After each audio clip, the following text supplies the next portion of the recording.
Hello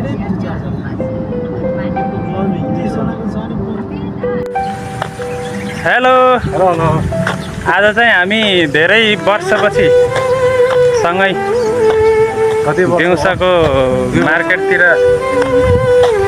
जाँदैछौँ घुम्दैछौँ। आज मेरो छुट्टी, हाम्रो दाजु र म चाहिँ मार्केट घर जाँदैछु है। कोही नेपाली हुनुहुन्छ हेर्नुभयो भने मलाई चिन्ने नचिन्ने सबैलाई सम्झिरहेको छु हाम्रो दाइको भ्लगबाट। म चाहिँ त्यत्तिकै युट्युबमा अलिकति बाहिर भइरहेको छु, आउँछु कुनै दिन।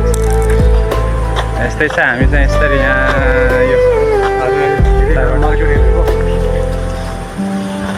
यस्तो ठाउँ छ यहाँ चाहिँ। अहिले सुनसानै छ, आज छुट्टी भएको भएर पनि होला।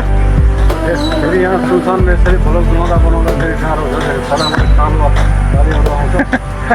कालेहरू आएर दौडाउनु त्यस्तो त गर्दैन होला। दुईजना भएपछि सधैँ त्यो माथिल्लो बाटो हिँडिन्थ्यो, आज चाहिँ अब यता तल्लो बाटो हिँड्दैछौँ। मेन रोडतिर आइपुग्यो। अब यता मेन रोड आइसकेछ। पुस गर्नु हेर्नु यताबाट छ नि, पुस गर्नु। हामी यतापट्टि आइपुगेको छ। यता ठुलो हाइवे कटेर पनि होइन, यो गाडी हिँड्ने पुल हेर्नु, यो माथिको होइन, यो धेरै लामो पुल छ।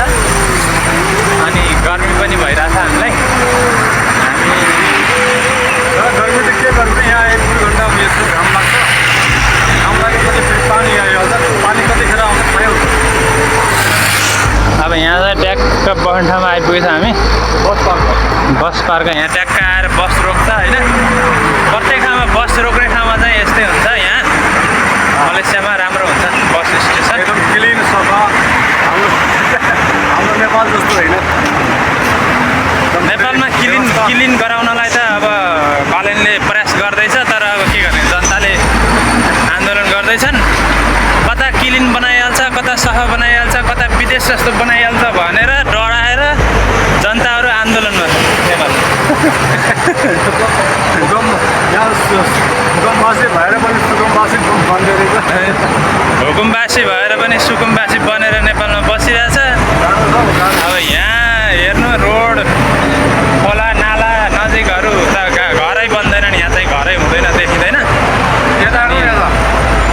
अब यता यो तपाईँको रोड हेर्नु, यो तल रोड छ, माथि रोड छ।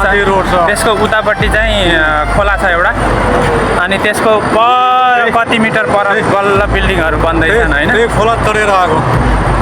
त्यही खोला तरेर हामी यहाँसम्म आइपुगेछौँ। अब मार्केट जाने हो। मार्केट लगभग नजिक आइपुगेछौँ हामी। अब 5 मिनट लाग्छ। अब 5 मिनट लाग्छ। मार्केटतिर पनि यसो देखाउनु मिल्यो भने देखाउनु। नेपालमा पनि यो सिस्टम चाहिँ ल्याउनु पर्यो गाइज होइन। बालेनलाई भनेर हुन्छ, कसरी हुन्छ। एउटा आफ्नो मार्केट होस् अथवा कुनै सरकारी भवनहरू, सरकारी कार्यालयहरू अथवा प्राइभेट कार्यालयहरू जति पनि छ नि, तिनले चाहिँ यसरी आफ्नो पार्किङ आफै गराउनु पर्यो क्या होइन। यो ट्याक्क आफ्नो एरिया, पार्किङ एरिया छुट्याएर कसैले पनि कसैले दखल नगर्ने गरेर पार्किङ एरिया चाहिँ आफ्नो छुट्याउनुपर्छ है, विदेश जस्तो। अनि विदेश जस्तो बनाउन खोज्ने, अनि त्यहाँबाट अनि सबले आन्दोलन गरेर हुन्न नि त। अनि ट्याक्क लाएर सबै मिलेर बरु यस्तो गराउनु पर्यो, यसलाई यस्तो गराउनु पर्यो, यहाँ यस्तो भएन भनेर त्यसरी जाँदाखेरि राम्रो हुन्छ है त।